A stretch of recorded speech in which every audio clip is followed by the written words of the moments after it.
पश्चिम बंगाल की राजधानी कोलकाता में आईजीकर मेडिकल कॉलेज के अंदर ट्रेनी डॉक्टर की रेप के बाद जब हत्या हो जाती है तो यह मामला पूरे देश भर में चर्चित हो जाता है।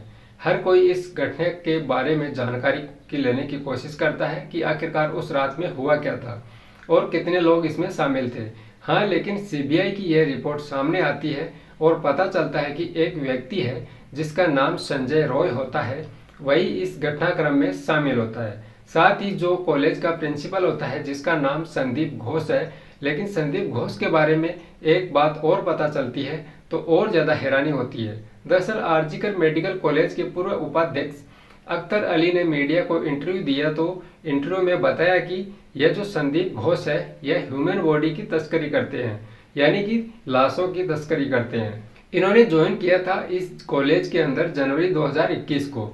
यह हर मामले में 20% कमीशन इनका तय हो जाता है और कम से कम इन पर ईडी की जांच होनी चाहिए और पड़ताल करनी चाहिए कि इन्होंने कितनी वित्तीय गड़बड़ियां की है। यहाँ पर अब जैसे संदीप घोष हो या फिर संजय रॉय हो, इनकी पॉलीग्राफ टेस्ट होने हैं और इससे यह पता करने की कोशिश की जाएगी कि आखिरकार इन्होंने जो बयान अभी तक दिए हैं इसमें कितना सच है और कितना झूठ है। आज की इस कहानी के माध्यम से हम यही जानने और समझने की कोशिश करेंगे कि आखिरकार अब तक जो मामला हुआ है उसमें कई ऐसे चौंकाने वाले तथ्य सामने आए हैं जिसको सुनकर आप लोग भी हैरान रह जाएंगे। तो आदाब, नमस्कार, सत श्री अकाल। मैं मुकेश कुमार। आज मैं जो आपको सच्ची घटना सुनाने जा रहा हूँ यह सच्ची घटना है पश्चिम बंगाल की राजधानी कोलकाता के आरजीकर मेडिकल कॉलेज की। तो वीडियो को आगे बढ़ने से पहले वीडियो को लाइक कीजिए और चैनल को सब्सक्राइब जरूर कीजिएगा। दरअसल 9 अगस्त 2024 की सुबह जब 8 बजे का वक्त था तब पीजीटी स्टूडेंट को यह पता चलता है कि तीसरी मंजिल पर जो सेमिनार हॉल है वहां पर एक महिला की जो एक ट्रेनी डॉक्टर है उसकी लाश पड़ी हुई है। अब इस बात की सबसे पहले सूचना दी जाती है जो एचओडी होते हैं उनको और जो प्रिंसिपल होते हैं संदीप घोष, इनको सूचना दी जाती है। सूचना देने के बाद अब प्रिंसिपल यहाँ से रोल शुरू हो जाता है। प्रिंसिपल ने जो अपने वाइस प्रिंसिपल होते हैं संजय वशिष्ठ, इनको जानकारी देते हैं कि जितनी जल्दी हो सके सेमिनार हॉल में पहुंचे। साथ ही 4 और डॉक्टरों को यहाँ पर सूचना दी जाती है। इन 4 डॉक्टरों में बताया जाता है कि दरअसल मेडिकल कॉलेज के ही एक प्रोफेसर ने दैनिक भास्कर को यह जानकारी देते हैं कि उस जानकारी के आधार पर मैं आपको बताने की कोशिश करता हूँ कि सेमिनार हॉल में 4 खास व्यक्ति जाते हैं संदीप घोष के, जो उस वक्त के प्रिंसिपल हुआ करते थे, जिसमें एक का नाम होता है सुमित कुमार तापदार और साथ ही दूसरे होते हैं तपोदय विश्वास और डॉक्टर सुशांत कुमार रॉय और डॉक्टर आबिद। अगर 2 शुरू वालों की बात करें यानी सुमित और तपोदय की बात करें तो यहाँ पर इन व्यक्तियों की जो जिम्मेदारी दी गई थी, आपको यह जो घटनाक्रम हुआ है इसमें मीडिया, इसके अंदर डॉक्टर, इसके अंदर स्टूडेंट, इन सबको यह बताना है कि जो ट्रेनी डॉक्टर है इन्होंने अपनी जीवन लीला को समाप्त कर लिया है। यानी कुछ इसी तरह से मीडिया को मैनेज करना है, डॉक्टर को भी और ट्रेनी डॉक्टर जो भी हैं। बाद में जो 2 डॉक्टर बचते हैं सुशांत और अभिदय, इनको जिम्मेदारी दी गई ऐसा ना हो कि डॉक्टर इसमें धरना प्रदर्शन करें या फिर बवाल ना करें, और बवाल को तुम्हें किसी तरह से शांत करना है, क्योंकि दोनों जो व्यक्ति होते हैं ये बहुत ही प्रभावशाली व्यक्ति होते हैं। साथ ही ऐसा बताया जाता है लेकिन ऐसा होता नहीं है। और शुरुआत में घर वालों को जो सूचना दी जाती है उसमें यही बताया जाता है कि आपकी बेटी ने अपने जीवन लीला को समाप्त कर लिया है, पहले बीमारी का फिर जीवन लीला समाप्त करने का। और जब घर वालों की बेचैनी बढ़ जाती है और घर वाले मौके पर पहुंचते हैं, माता और पिता, वह आने पर अपनी बेटी को अर्धनग्न अवस्था में देखते हैं और जिस तरह उसकी रेप के बाद हत्या की जाती है तो यह मामला पूरे टेलीविजन पर, सोशल मीडिया पर और अखबारों में सुर्खियां बटोरने लग जाता है और धीरे धीरे पूरे देश भर में यह मामला एकदम से फैल जाता है। दरअसल अब पुलिस को जांच दी जाती है, पुलिस के साथ साथ एसआईटी का गठन कर दिया जाता है। एसआईटी ने जब इस मामले में जांच करना शुरू किया तो सबसे पहले सीसीटीवी कैमरे खंगाले और देखा गया कि इस जगह से कौन आया और कौन गया।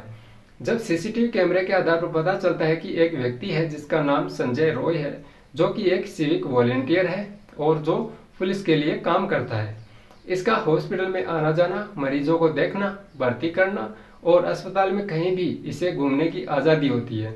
दरअसल यह सबसे ज़्यादा 40 मिनट के करीब उस सेमिनार हॉल के अंदर रहता है।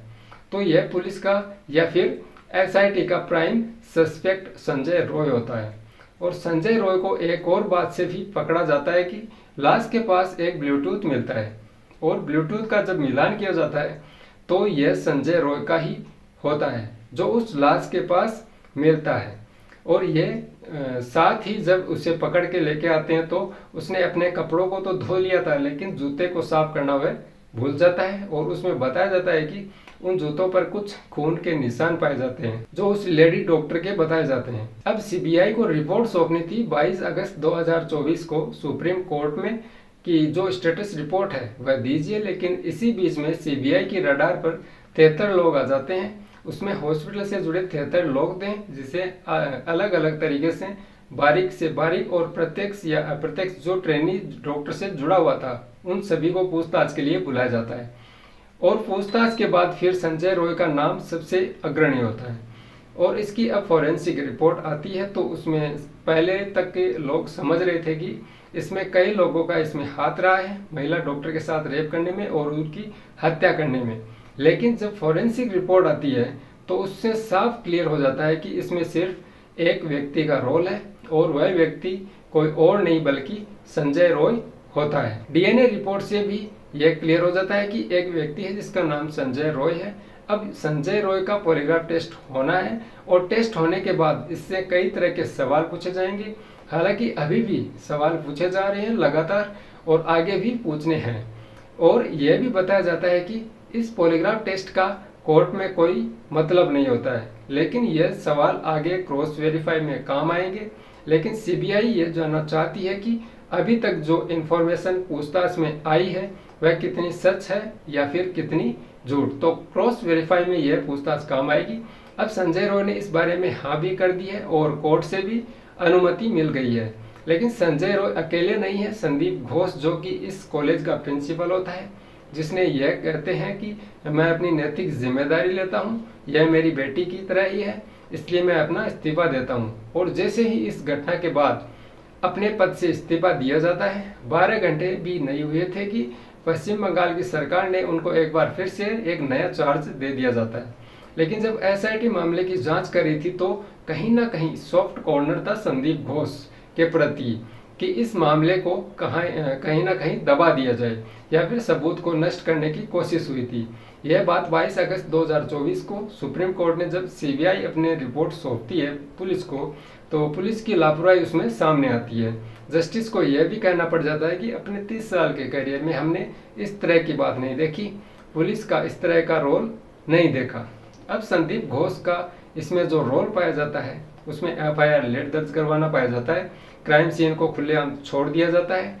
यह बताया जाता है कि 15 डॉक्टर उस क्राइम सीन के आसपास घूम रहे थे, उनके फुटप्रिंट भी वहां पहुंच जाते हैं, उन्होंने कई चीज़ों को छुआ भी था, तो इसलिए जो क्राइम सीन था वह पूरी तरह से गड़बड़ा जाता है। कहीं ना कहीं इसमें ऐसा लग रहा है कि संदीप घोष का इसमें पूरी तरह से रोल रहा है और इस चीज़ को एकदम बेकार करना है। एफआईआर इसलिए शायद लेट कराई जाती है, हालांकि शुरुआत में इसको प्राकृतिक मौत दिखाकर उसको दर्ज तो कर दिया जाता है, लेकिन सही रूप में जो एफआईआर दर्ज कराई जानी थी वह नहीं होती है। पोस्टमार्टम पहले कर दिया जाता है और परिवार वालों को गुमराह करने के लिए यह सूचना दिलवाई जाती है कि तुम्हारी बेटी बीमार है और फिर बोला जाता है कि तुम्हारी बेटी ने अपनी जीवन लीला को समाप्त कर लिया है। साथ ही आनन फानन में इस सब का पोस्टमार्टम होता है, उसका अंतिम संस्कार भी कर दिया जाता है।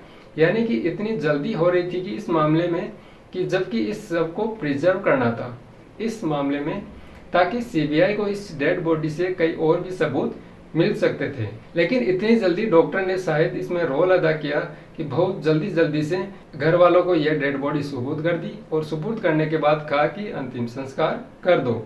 और इसमें प्रिंसिपल संदीप घोष का ही महत्वपूर्ण रोल रहा और इन्होंने कानून का जो मजाक बना दिया, इसलिए इन्हें भी रडार पर लिया गया है।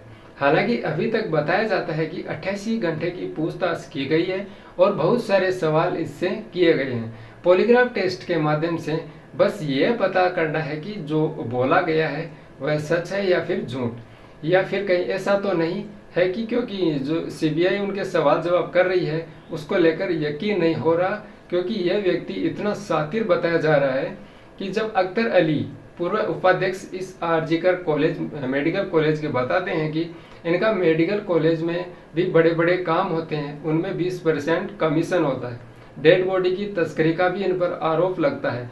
और हद तो तब हो जाती है जिस व्यक्ति पर संजय राय मुख्य आरोपी जो इसमें शामिल होता है, जिसने ट्रेनी डॉक्टर के साथ रेप और हत्या की है, उसे अपना बॉडीगार्ड बनाकर कॉलेज के अंदर घुमा कर देते। तो कहीं ना कहीं इन पर यह भी शक जा रहा है, दो बातें बताई जा रही है। पहले यह है कि कॉलेज की और अपनी साख बचाने के लिए, और दूसरा जो शक इन पर बताया जा रहा है, इन्होंने जो इतना सारा रायता फैला दिया था, संजय रॉय की जो नजदीकियां थी, संजय रॉय को भी इनको बचाना था। अब सीबीआई इस मामले की जांच पड़ताल कर रही थी कि लेकिन जब सीसीटीवी कैमरे को खंगाला गया तो ऐसी चीजें सामने आती है कि जिसमें बताया जाता है कि 8 अगस्त 2024 की रात लगभग 2 बजे के आसपास ये 3 ट्रेनी डॉक्टर होते हैं, जिसमें एक की हत्या हो चुकी है और एक और ट्रेनी डॉक्टर होती है निहारिका, और दूसरी ट्रेनी डॉक्टर होती है सुमित्रा। इन तीनों ने बैठकर साथ साथ खाना खाया था। 2 बजे के आसपास बताया जाता है। कुछ देर के लिए सेमिनार हॉल में भी चले जाते हैं, उसके बाद यह राउंड अप पर चले जाते हैं। फिर जब यह ट्रेनी दोबारा से सेमिनार हॉल में जाती है तो इसके बाद यह हाउस स्टाफ होता है जो कि 3rd फ्लोर के इस इलाके में, जिसका नाम गोला होता है, वह भी आसपास के इलाके में घूम रहा होता है और यह जरूरत से ज्यादा घूम रहा था, ऐसा बताया जाता है। इससे पहले शायद इतना नहीं घूमा था या घूमता था। बताया जाता है कि एक इंटर्न डॉक्टर था जो सबके लास्ट में इससे बात भी करता है। आखिरकार इन चारों की उस ट्रेनी डॉक्टर से क्या बातचीत थी, तो इन चारों को भी राडार पर लिया जाता है। अभी तक इसमें 6 लोगों के नाम सामने आते हैं जिनके पॉलीग्राफ टेस्ट होने हैं, जिसमें नंबर 1 संजय रॉय, दूसरा संदीप घोष जो कि प्रिंसिपल होता है, तीसरा वह ट्रेनी डॉक्टर होती हैं अर्क और सुमित्रा जिसके साथ खाना खाया जाता है या खाना खाया था। एक वह व्यक्ति होता है हाउस स्टाफ जो उस सेमिनार हॉल में उसके इर्द गिर्द घूम रहा था, और एक इंटर्न जिसकी अंतिम बार ट्रेनी डॉक्टर से बातचीत हुई थी। वह है पॉलीग्राफ टेस्ट के माध्यम से इससे यह जानने की कोशिश की जाएगी कि आखिरकार इनकी क्या बातचीत हुई थी। इसमें यह भी समझने की कोशिश की जा रही है कि ट्रेनी डॉक्टर के साथ खाना खाया जा रहा था तो उस वक्त उनका मिजाज कैसा था, यानी कि वह बहुत गुस्सा तो नहीं थी या चिड़चिड़ापन तो उसमें नहीं था, उसमें कहीं ऐसा तो नहीं था कि वह किसी दबाव में थी या फिर कोई उसका पीछा कर रहा था। बहुत सारे सवाल हैं जो पॉलीग्राफ टेस्ट के माध्यम से जांच पड़ताल की जाएगी।